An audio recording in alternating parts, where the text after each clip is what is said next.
Hey, Stephen and Karen, welcome to the podcast. Thanks for having us. Thanks for having us. Gosh, I've been looking forward to this interview for months. So I'm so excited that I get to sit down with you, and I had to really do a lot of prep because, as I said before I hit record, there's so many things that I want to kind of get into with you, but I'm really excited to explore the Safe and Sound protocol and your collaboration and your new book. I've already done an introduction with your credentials, but would you take a moment to introduce yourselves kind of specifically in relating to the work that you do together? Because I know you collaborate on a very deep level. I'll just start with that. I had developed a protocol that I called the Listening Project Protocol, which really were basically the characteristics of what became Safe and Sound. And I didn't know what to do with it, basically. It was a laboratory product, and I was very frustrated because you want to be helpful to people, and you can't do that. It can't be helpful to too many people if you're just using a research-based tool, because I'm not a clinician either.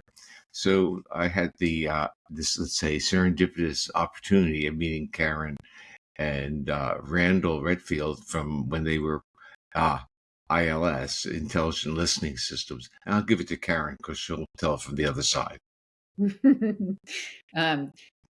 It's true. I wrote a fan letter to Dr. Porges to say, first of all, polyvagal theory explains so much, and we actually thought that perhaps it could even explain the effectiveness of a therapy that we had been working on, the total focus system from Integrated Listening Systems. And I was thrilled when he responded to my letter and actually jumping up and down, excited. But then I found out that he really does respond to most people.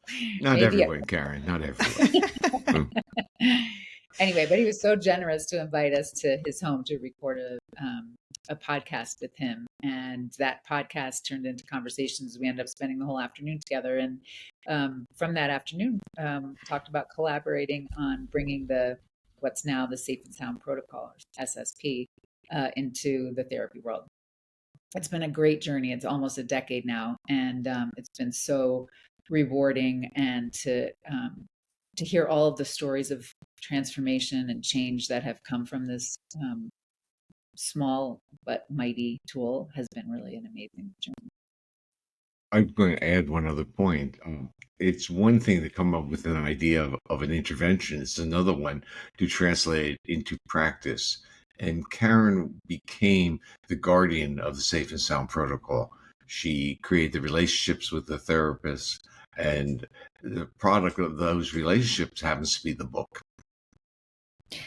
Yeah, I mean, I listened to a bunch of interviews with you all talking about the book and this process, and that's something that really jumped out at me, Stephen, is this idea that you were working on this for decades, and this theory, which is so powerful, and I feel like it must be really fascinating to watch how it is just becoming so widely known really quickly, I think, in the past 5 to 10 years. But then to have the opportunity to actually, okay, what do we do with it? Yeah. Well, Debbie, what I frequently say is that people don't understand. The audience tends not to understand the frustrations of being an academic. And that is, you create ideas, and then you have to sit there to see who will create a portal of using those ideas, if anyone.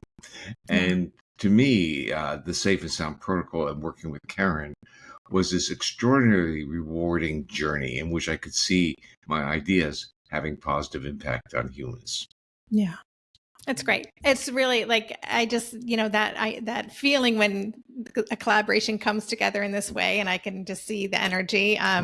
It's exciting when you get to do that. Not everybody even has that opportunity in their lifetime, right?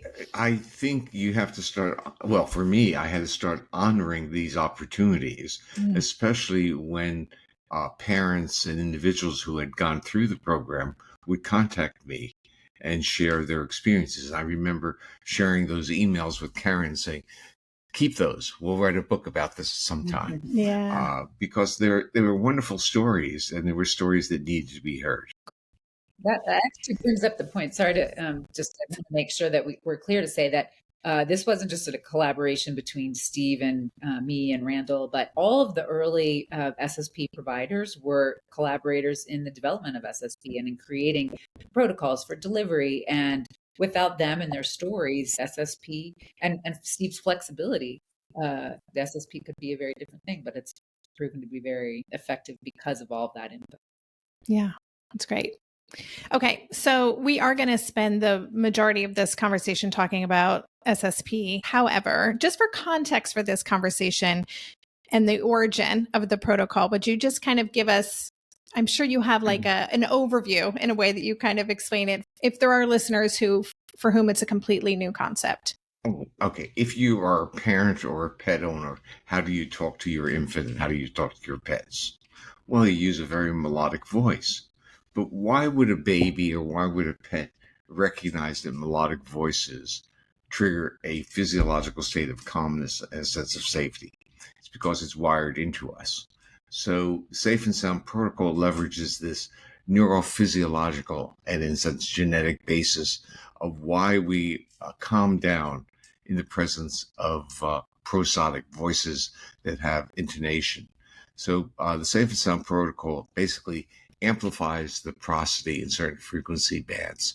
So the body has to respond to it. It's not like intention. And we, of course, in the world that we're in, we think that our behavior is a product of our intentions. And what polyvagal theory teaches us and informs us is that our physiological state is a major mediator of how we react to the world. And by listening to prosodic voices, our physiological state changes and we become more accessible, more calmer, and more socially interactive. Well, I'll just add that for me, polyvagal theory is such a forgiving and hopeful theory of the nervous system and how it maps our behaviors and how we respond to experiences in our environment, cues of safety and cues of danger. I think it's forgiving because it tells us that our behavior is not our character, and that changes the story from judging to understanding, which I think is so important to know that our behavior really, it's not volitional or intentional. It's not a top-down thing. We're not controlling our behavior from our brains. It's a bottom-up experience, which is more spontaneous and reflexive and reactive based on our physiological state. And it's hopeful because the nervous system can change, which is amazing. You know, it's neuroplastic, just like the brain, and neural exercises and regulation practices and experiences in the world can help to shape and repattern our nervous system over time. Yeah. SSP can be a part of that. Yeah, I mean, I know that, Dr. Mona Delahooke talks a lot about polyvagal in her books, Brain Body Parenting and Beyond Behavior. And one of the things she said to me when she was on the show was, when you look at, in our case, a child who's dysregulated, to really look at that child and say, what does your nervous system need right now? Right. And that question has just changed my life profoundly, just that shift. And I love what you said about this not being judgmental. It really takes all of the emotional charge out of that. Mm-hmm. Yeah, the question is no longer how do we change your behavior? How do we eliminate that behavior? But rather, what is that behavior telling us about you and your needs? And it's a big game changer.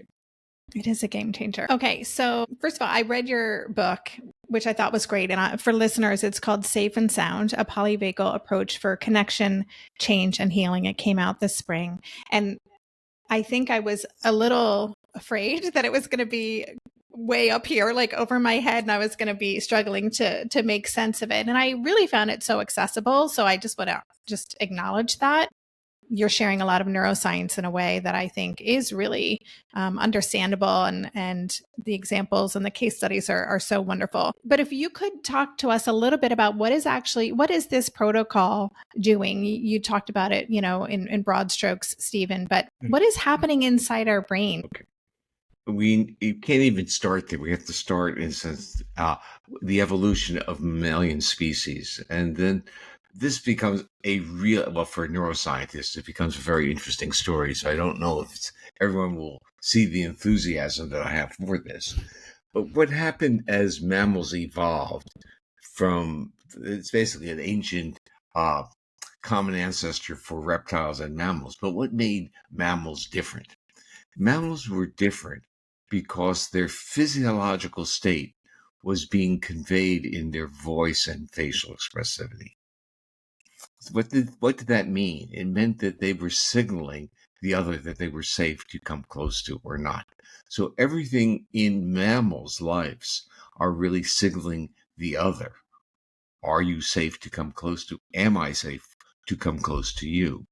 And what happens in mammals, especially humans, is there's a linkage between the vagal regulation of the heart, that's of course polyvagal, and the muscles that regulate our face and our voice. But there are also muscles that regulate our ears. In the middle ear are muscles. And when those muscles are given permission to, in a sense, become contracted, they enable us to pull out human voice. When they're not given permission to contract, the whole array of acoustic information that we're getting changes. And now we are bombarded with low frequency sounds. And that's why many children, many parents are aware of neurodivergent children who are doing this and are often accused of not paying attention. What is really happening is that their middle ear structures aren't working like a neurotypical. And so they're being overwhelmed by low frequency sounds. Now, going back to Karen's point, the theory is optimistic and says, well, that system isn't working. It doesn't mean it's pathological. It may be locked into a state which facilitates detection of threat. And this is very common if you're in a disruptive household or you had abuse. Your nervous system is retuned, not rewired permanently, but retuned. And what the Safe and Sound protocol is all about, it's all about signaling the nervous system to come back to its more accessible, calmer state, the state of connection with other. And that's why other people like Mona, like Deb Dana, they'll talk about co-regulation. But co-regulation is not an imperative. It's an invitation, allowing you to access me. And that is what Safe and Sound Protocol is about. It's about shifting that physiological state from this defensiveness to this accessibility. And so could you explain what actually, the Safe and Sound Protocol as an experience is? So what are people who are participating or who are using this protocol doing? It tends to be a seamless experience because what we're doing is signaling our nervous system to do what it knows how to do, but has not wanted to. It says almost on an intentionality because that accessibility was now associated with vulnerability. So it's seamless, like it sends these signals. Just like if you had, let's say, brought home from a shelter, a rescued cat or dog, you're going to have a gentle approach, but you're also going to use your voice because the mammals of social mammals like dogs, cats, and horses have frequency bands that are used for social communication that overlap with humans. So that's why we kind of bond with them. But this notion of like a crying baby who's calmed almost instantaneously by the prosodic voice of the mother, but the reactive dad doesn't do a very good job in calming the baby. It's because the intonations are so powerful in signaling, and this is the magic word. Signaling is a neuromodulator. It's like in a way, a vagal nerve stimulator. It's like grabbing into the nervous system and saying, calm down. Not the words of the intentions to calm down, because we all know if someone says to you, calm down, it's not going to be welcome. But if someone talks to you with a more melodic voice, you will calm down. Right. So that's the mechanism. The mechanism is that we are wired. We have to actually acknowledge we're wired to become accessible if we hear the signal of accessibility. And that's why that whole neural structures that I talk about them as being part of a social engagement system. And for the parents of neurodivergent people who may be listening, there are other pathways other than vocal to get that system. And sometimes it's ingestion. And so what parents will often do is feed their kids, give them calm foods or calming foods, because the neural circuits involved in ingestion and sucking and swallowing are the same neural network that's involved in social engagement. So when I was first introduced to the Safe and Sound protocol, it was a couple years ago. My kiddo, who's now 21, was working with a therapist who was trying to kind of front load and support my kid's nervous system before going off on a gap year program. And so it was presented to me as, this is some music, you can listen to it and it'll, I was like, oh my gosh, this sounds great. Like it sounded like this magic, thing. You don't have to do anything. You just put on the headphones and, so I think that was an oversimplification of what's actually going not on. necessarily. Okay. You have to step back for a moment and think about what I call stealth interventions. Because our cognition, our top-down processes interfere with talking to our brainstem.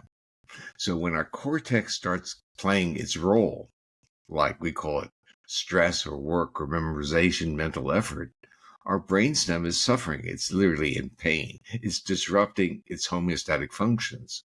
But if we can signal the brainstem to go back into this homeostatic, calm or peaceful way, then the cortex gets kind of like relieved and can be creative and express and explore. So what your child may have felt after this is more optimistically moving on to exploration. So a gap year is an unknown, and rather than seeing it as an evaluative threat, was probably quite excited about the opportunity. Yes. And I would love if you could even explain, just for, again, listeners who aren't familiar with what the protocol is. I know that it involves, there's several different programs. Would you actually describe what the therapy entails? Let's give this to Karen. So the SSP is a non-invasive therapy. It's evidence-based. It's developed by Steve based on polyvagal theory, and it involves listening to music. And the music, which there are multiple playlists you can select based on what you're interested in. It could be classical. It could be, songs you might hear on the radio. There's a kids version with songs from Disney movies, etc. There are lots of playlists that you can choose from. Those are just the underlying playlists, but all the playlists are filtered in the same way, and they're filtered to highlight the frequency envelope of human voice.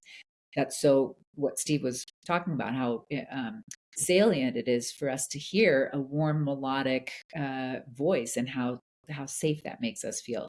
And if someone has, because of trauma or because of consistent ear infections or Bell's palsy or other reasons, their capacity of their middle ear muscles to focus in on that frequency range has been shifted. The music itself, in the way that it's filtered, is just delivering those sounds only. So it's almost like you can't block them out. The sounds just come in. And like Steve was saying, there's no intentionality involved. You don't have to believe in this or work hard or effort at it. The music will just come in and affect your nervous system directly. And to watch some people who, like especially children who can be so expressive and can immediately have a response to these sounds of safety and how that affects their nervous system. Some kids have been known to give their parents their first hug after having just even one session, or to say first words. There was a great quote of a young, I think a 7-year-old girl who, after she took the headphones off, she said, "My stomach has a smile with eyes that blink very happy." Just as a way of trying to describe this new feeling that she was having in her body. So so there's 5 hours in total of this music. And so you'll have consistent meetings with a therapist who is going to be co-regulating together with you. It could be in person, or we're finding that online or virtual sessions are very effective. I think everybody found that out during COVID. And depending on the client, it can, take, 3 weeks or so of regular sessions of listening to some amount of music each time. And the sessions will typically also involve some psychoeducation about polyvagal theory. What is polyvagal theory? Learning about your own nervous system patterns, understanding what it feels like for you to be in a ventral vagal or a calm and connected state. What does it feel in your body to feel to be sympathetic? And this is really good, valuable information for people to know for themselves. What do these states feel like? And then therefore to consider like what caused this state and to make those kinds of connections. So that psychoeducation is really important. So should I say anything more? So what I would like to say is it's so seamless that sometimes people don't realize something's happened until like a child loses all the gains. So when a child might get a fever, and when the fever occurs, the whole neural regulation of the facial muscles change, hypersensitivities come back. Then the parents are aware that something major had happened, and then they want, quote, their child to be fixed again. But it's not a fixing; it's a neural exercise that is giving the nervous system permission to literally be what it is. Think about those who are, in general, hypersensitive. Why are they hypersensitive? On a neural level, the nervous system is literally vigilant about injury. Mm-hmm. And you often find other things associated with it, like inflammation and other types of, quote, medical disorders, gut problems. And so the nervous system is really in a state of threat. Yeah. And how do we, in the, let's say, the archetypical human calmness of a mitigating threat, is the melodic voice of a caring other. And we see this not just with babies, but we see that with everyone, including our pets. The calming other has this gentle, melodic voice of welcoming. And even my cat, if I use a melodic voice to mention her name, her tail reflexively starts to twitch, even though she's not looking at me. Yeah. So the point is that in her nervous system, the way I say her name is, in a sense, almost magical. Yeah. I have that same magical relationship with one of my cats too. Just I know what you're talking about. Yeah. So one of the things that I heard you say is that, which I just think is so incredible, is that this sends a signal that the body really can't refuse to interpret as being safe. And, as you said, so many of, especially these kids, their nervous systems are wired for threat. And I can't imagine what it would feel like. I don't know what that feels like to have a nervous system that's wired for threat. So I can't relate to that. And I can imagine that not being there could be kind of a profound experience too. I know you talk about that as well. And maybe this isn't an issue so much with kids, the need to kind of titrate if that safety is uncomfortable for the client. I think this is a very important point, because with adults who have had trauma histories, I mean profound trauma histories, and are also perhaps medical histories. So the part of that is that when their bodies have this reflexive accessibility, the interoception, their feelings from the inside the body to the cortex, triggers a reaction. That reaction is that of being vulnerable. And this is where we have to be very, let's say, compassionate about people's histories. Their nervous system has been, in a sense, retuned to keep them locked into a state of threat because they're not in safe relationships or safe environments. And when their body, in a sense, gets into that moment of visceral calmness, it's now associated with vulnerability and creates tremendous anxiety. And that's where a psychotherapist with SSP working together starts to titrate through these experiences. Because just imagine you're listening to some music and suddenly you have no associations with that music per se, but now your body goes into the state of which you do have associations. And suddenly it becomes a different journey of what you're exploring about yourself, because you can't blame the person across the table from you for that change. That's inside you being triggered. And now you can kind of like contain it and learn from it. So you mentioned when you asked the question that it's not so much children who have this experience and more adults. It's likely that children don't have that same experience because they are together with their parent often, and can create, they're receiving that co-regulation right next to them often. And we know that dysregulation is highly contagious, but so is co-regulation. And that brings up a point that kids who are receiving SSP, often it's helpful if the parent also receives SSP. So they've got this sort of virtuous cycle going of the contagiousness of regulation, rather than one of them remaining dysregulated and the other not, because Right. passed back and forth. Yeah. Yeah. Yeah. I mean, I did it for buy-in actually as well. So, there was a jigsaw puzzle on the table and, we both had different playlists and we were together in that space. And I know that was important, that we were kind of in it together. I'm wondering if the longer a person lives with a nervous system that's wired for threat, like I think, or maybe this isn't true, but I wonder if that can become kind of a default habitual way of being. Does it take longer for the protocol to work? Let me toss in another concept. I used to say that everyone's hell is their own. The issue is our own personal hell is often predictable. And anything that violates predictability is a threat. So we have to understand why people have certain, what we would say, poor relationships, but they don't leave them, because the predictability of it in itself is a metaphor for safety for their nervous system.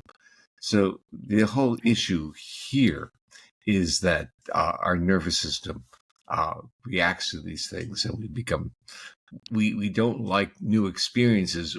Let me put it this way. When we are in a physiological state that we would call more ventral, we love new experiences. We love exploration. We like uncertainty. But when we're in a more defensive state, uncertainty is threat. And you can see this with obsessive people, and you realize there's a whole portfolio of characteristics that are going with that obsessiveness. And it's really their nervous system is saying uncertainty is really horrible for me. Yeah, I do wanted to say that because you asked the question about does it take longer, and the fact is that many mental, behavioral, and physical health challenges are as a result of a nervous system stuck in a state of threat. And that's what we don't want for the nervous system, is to become stuck. And when it's stuck, it's sticky and it does take a little bit longer. And in fact, not only can you get stuck in one state of defense, but you could get stuck in a vortex or a cycle of defensiveness. For instance, what we call in the book, the cyclic defense loop. Someone could be in a sympathetic, anxious, hypervigilant state and be feeling that energy, but the body can only handle that state for so long. It's metabolically costly, and the body and the nervous system just tips into a dorsal vagal state of more, being shut down and withdrawn. And that too is also metabolically costly. So you can end up being in a loop of this defensiveness, which really requires abundant cues of safety to be released from, but it is possible, and it's happening. We're seeing these stories all the time, to finally be able to be released from that kind of a sense of constant defensiveness. The perspective of going back and forth from anxiety to depression is like going from victim to aggressor. And this we see is as the metabolic resources to fight versus the reduction or the conservation of resources to really cast oneself as a victim. Yeah. And you start seeing this being overlaid, is since the psychological portfolio being overlaid on these physiological states. Wow. Yeah. And just to, touch upon, because a lot of the listeners, their kids are in different therapies. They might be working with an OT, an SLP, DBT, CBT, all the letters that, could be doing different therapies. And just to clarify, this is something that could be done in conjunction with many different modalities, right? Yes, think of it as an adjunctive therapy, not a standalone. Yeah. And if you think that if the therapist thinks they could make better progress with their client, if the client were more accessible, this may be the pathway. Yeah. So I was hoping you could just touch upon, there was, I read the case studies in the back of the book with great interest. And there was, I can't remember her name. There was a teen girl that you write about. I think she was in the Pacific Northwest and who was struggling with anxiety and depression and self-harming and just a lot of challenges as a teenager. Could you kind of talk about how introducing and using the Safe and Sound protocol kind of shifted her experience? Yeah. Her name is Ruth, and she worked with a terrific OT named Doreen Hunt. And she came, the sort of the core or the beginning of the issues that she had was basically being in a highly evaluative academic environment and experiencing academic stress and feeling not capable or not able to meet the demands of her school. And that sort of rolled into a lot of other things, including anxiety and depression and self-harm. And the SSP was kind of a last-ditch effort. Her parents were considering, a higher level of therapy for her, and someone recommended to her mother that she consider this sound therapy called the SSP. And they thought, well, we don't know what that means or what it is, but we'll try anything. And in fact, within the first listening session, she experienced a lot of calming. She had been having hallucinations of a man's voice, and that voice disappeared completely. So she really benefited in a great way. And she should be on the marketing team of Unite because she tells all her friends, you should try this. This was so helpful for me. And I think her parents too are advocates. Yeah. I mean, from what I read, it just did seem such a profound change. And, when parents have kids who are suffering that much, like you want to bring in all the reinforcements, and to have access to this kind of support is really exciting. It's just, it's one of the reasons why I just wanted to have you on the show to make sure people were aware of this. Can you, and we'll wrap up. I'm mindful of the time here, but what is kind of the long term, like with Ruth, for example? I believe that you wrote that it's something she continues to listen to. Like, how do people continue to engage with the protocol once they've gone through that initial kind of set? Mm-hmm. So Ruth is in college now and doing very well. Stay in touch. And she listens to another pathway of the SSP, which is, we used to call it SSP Light, but it's called SSP Balance now. So it's filtered music, but the filtration is not sort of the therapeutic level. So people can listen to it on their own. And so she finds that listening periodically to SSP Balance is really helpful for her. So she may on her own just listen a couple times a week, but if something is coming up that's more stressful, she finds it to be very helpful. So a lot of people engage on a continuing basis with SSP in that way. And even sometimes just listening to the actual underlying playlist is helpful. There was one woman in Naomi in another of the cases who found that even though the underlying music of the playlist that she chose was not her style of music, that listening to those songs or even like thinking about them in her head was itself a calming experience. Mm-hmm. So there's another, you can also just listen to the unfiltered playlist as well. And the changes, you said at the very beginning that our nervous system can change, right? And through this kind of work, these are changes that they're changing. It's not just while you're in the therapy, and it is something we're actually rewiring the way that our nervous system responds to threat. Well, I'm going to back off a little bit on that because the circuits are there. And in a sense, they're being impeded by that cortical inhibition. So in a way, we're giving our nervous system permission. So it's even less of a demand. We're giving it permission to regulate the way it evolved to regulate. Is it also fair to say, Steve, that we're giving it practice, so that if we practice going from a sense of a place of defensiveness to one of being calm and connected, and you keep having that experience, that is really. And that's the neural exercises, moving between these states. In fact, you had Deb Dana on, and that's what she talks about within therapy, moving back and forth until we're comfortable on that journey. Right. And I imagine, I always think about the more time our kids can spend in a regulated state, the more that becomes their experience, right? Yeah, and if we think of regulated state, it doesn't mean I'm turning off my mobilization circuit, but I'm mobilizing in the containment of my social circuits. So Right. I'm playing with others. I'm not just running in the space in the presence of others. I'm playing and interacting. And when we see children playing, we see the smiles on their faces as well as their mobilization.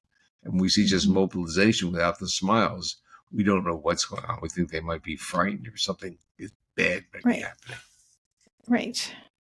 We're not necessarily, the goal is not necessarily to be in a regulated or a common connected state all the time, because we're adapting in every moment. So the nervous system is going to be shifting always. But what we want is flexibility and the capacity to move easily between states. Yeah. Right. And not get makes so much sense. Gosh. Okay. This has been just so fascinating. Is there anything that we didn't touch upon that you think would be really important for my listeners to know before we say goodbye?